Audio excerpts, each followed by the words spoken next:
আসসালামু আলাইকুম রাহমাতুল্লাহি ওয়া বারাকাতুহু। সুপ্রিয় সম্মানিত দর্শক ও শ্রোতা, আশা করি মহান রব্বুল আলামিনের দয়ায় আপনারা সকলেই ভালো আছেন। সুপ্রিয় সম্মানিত দর্শক ও শ্রোতা, আজকে হযরত আনাস ইবনে মালিক রাদিয়াল্লাহু তাআলা আনহু থেকে একটি ঘটনা বর্ণনা করব।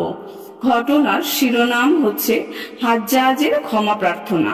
সুপ্রিয় সম্মানিত দর্শক ও শ্রোতা, আপনাদের নিকট অনুরোধ থাকবে ঘটনাটি শেষ পর্যন্ত শোনার। আব্দুল মালিক ইবনে মারওয়ানের খেলাফতকালে পূর্বাঞ্চলীয় রাজ্যগুলোর গভর্নর ছিল হাজ্জাজ ইবনে ইউসুফ সাকাফি। সে নিজেই নিজের জুলুম অত্যাচারের তুলনা ছিল।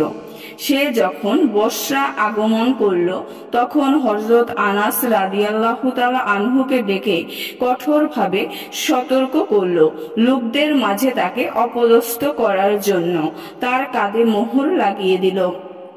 হাজ্জাজ মনে করেছিল যে হযরত আনাস রাদিয়াল্লাহু তাআলা আনহু বাতাসের গতির দিকেই চোখ করে চলেন। তাই হাজ্জাজ তাকে বলল, আনাস, কখনো মুক্তারকে সমর্থন করো, আবার কখনো ইবনে আশকে। আমি তোমার জন্য অত্যন্ত কঠোর শাস্তি নির্ধারণ করে রেখেছি। হযরত আনাস রাদিয়াল্লাহু তাআলা আনহু অত্যন্ত সহনশীলতার পরিচয় দিয়ে জিজ্ঞেস করলেন, আল্লাহ পাক আমিরকে যোগ্যতা দান করুন। কার জন্য শাস্তি নির্ধারণ হয়েছে? হাজ্জাজ বলল, তোমার জন্য। তিনি নীরবে বাড়ি ফিরে এলেন। এরপর খলিফা আব্দুল মালিকের নিকট হাজ্জাজের বিরুদ্ধে অভিযোগ লিখে পাঠালেন। অভিযোগ করে আব্দুল মালিক রাগে অস্থির হয়ে উঠলেন।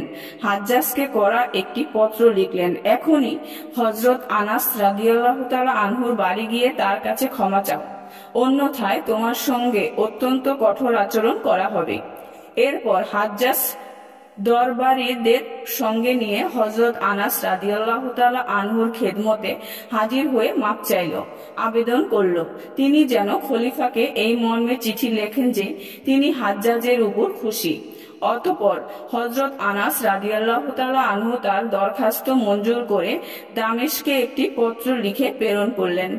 সুপ্রিয় সম্মানিত দর্শক ও শ্রোতা, আজকের ঘটনাটি এই পর্যন্তই। ঘটনাটি যদি ভালো লেগে থাকে অবশ্যই চ্যানেলটি সাবস্ক্রাইব করবেন, লাইক করবেন, কমেন্ট করবেন এবং বেশি বেশি শেয়ার করে দেবেন। সবাই ভালো থাকবেন। আল্লাহ হাফেজ।